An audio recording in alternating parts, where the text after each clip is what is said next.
Bueno, desde el Grupo Parlamentario Socialista vamos a dar el visto bueno a esta toma en consideración. Entendemos que la ratificación del convenio del Consejo de Europa sobre la prevención y la lucha contra la violencia contra la mujer y la violencia doméstica, que entró en vigor en agosto del 2014, conlleva la realización de un análisis de la normativa vigente a fin de adaptarla a dicho convenio. Desde luego que modificar el artículo 2 y 3, como se plantea en la proposición de ley de la Ley Canaria, requiere recoger los conceptos más amplios y las definiciones de lo que se entiende por violencia de género, que desde luego es importante y más si cabe cuando hablamos de este problema, porque además entender exactamente de lo que estamos hablando y de las distintas formas de manifestación de esa violencia es básico para contribuir a su erradicación. El Convenio de Estambul es el primer tratado europeo que aborda específicamente la violencia contra las mujeres, incluyendo la violencia sexual, física, psicológica, económica, la mutilación genital y el acoso, y establece esos estándares mínimos de prevención, de protección y de persecución penal y servicios, obligando a los países que lo ratifican, entre ellos España, a establecer servicios como las líneas telefónicas de asistencia, los centros de acogida, servicios médicos y de orientación, asistencia legal. Muchos de estos servicios, la mayoría, ya se están prestando en España y más en esta comunidad autónoma. Además, también ese protocolo al que alegaba antes la ponente de Podemos, ese protocolo de coordinación en Canarias que también aprobamos en esta Cámara todos por unanimidad, desde luego que está empezándose a trabajar y esperemos que funcione para esa coordinación entre todas las administraciones. Pero, como digo, esos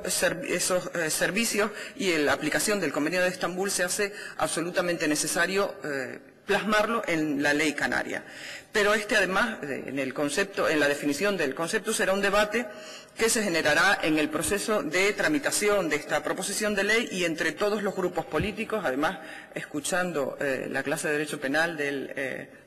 diputado del Grupo del Partido Popular, yo creo que entre todos los grupos políticos se va a conseguir una muy buena enriquecimiento de esta ley. Desde luego que tenemos que ser constructivos y analizar exactamente esas manifestaciones de la violencia contra las mujeres en la sociedad actual en la que nos movemos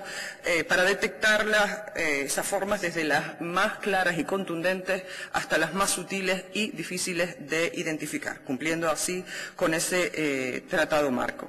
Es un importante avance que además servirá para aportar las mejores soluciones si sabemos señalar, como digo, este problema, teniendo además repercusión en las estrategias y en los planes que luego tendremos que aplicar para resolver el problema o esta lacra social. La Ley Canaria, como ya todos han dicho, evidentemente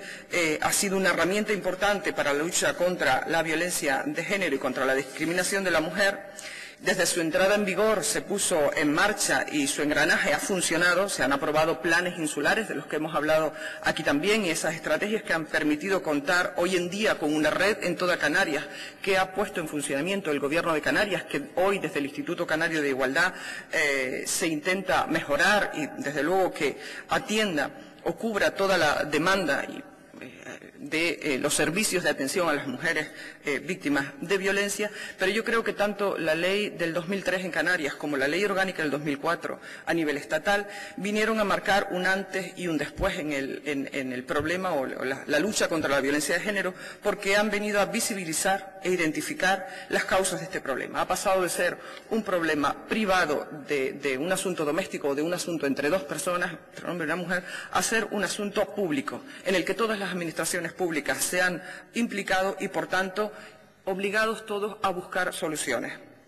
Antes se hacía referencia también a la demanda que se hace desde Canarias de tener en cuenta el hecho insular en este archipiélago y desde luego que también va a ser un asunto en el que tendremos que trabajar porque no es lo mismo mantener una red de recursos para una comunidad autónoma con una continuidad territorial que mantener una red de recursos en 7 islas. Como digo, hay una mayor conciencia social que en épocas anteriores, gracias a estas importantes leyes y también al trabajo de las organizaciones de mujeres y colectivos que han trabajado para forzar la aprobación de estas leyes. Pero desde luego que no debe ser así, sino que deben ser las administraciones las que de una vez pues asuman el papel que nos corresponde o que les corresponde y de forma coordinada se luche junto por la eliminación de la violencia contra las mujeres. Por tanto, desde el Partido Socialista creemos que todas las mejoras y aportaciones, y en este caso la aplicación del Convenio de Estambul a la normativa canaria es importante y cumplimos además con ese convenio. Por tanto, votaremos a favor de la toma en consideración y aportaremos en toda la tramitación todas las cuestiones que creamos que suman. Desde luego que se hace necesario, como digo, modificar el artículo 2 y 3 y también, de acuerdo con lo que planteaba el diputado del Partido Popular, hay muchas cuestiones que ya se recogen en la normativa europea y recordar que el Estatuto de la Víctima efectivamente ya protegía a los menores. De hecho, en Canarias, la red de servicios que está en funcionamiento protege tanto a las mujeres menores de 18 víctimas de violencia como a los hijos e hijas de mujeres víctimas de violencia y importante ese informe, efectivamente, la disposición adicional, ese informe que ya hace poco se trajo aquí, un informe del Gobierno, pero evaluar el impacto de las políticas de igualdad que luego van a ser las que nos ayuden a eliminar la lacra de la violencia de género, será importante. Y tener en cuenta, además, que esa evaluación debe ser transversal, por tanto, afectará a todas las consejerías, a todos los ámbitos del Gobierno, a nivel regional, autonómico, local o insular y municipal. Por tanto, con todo el visto bueno para esta proposición de ley desde el Partido Socialista. Gracias. Gracias, señora Rodríguez.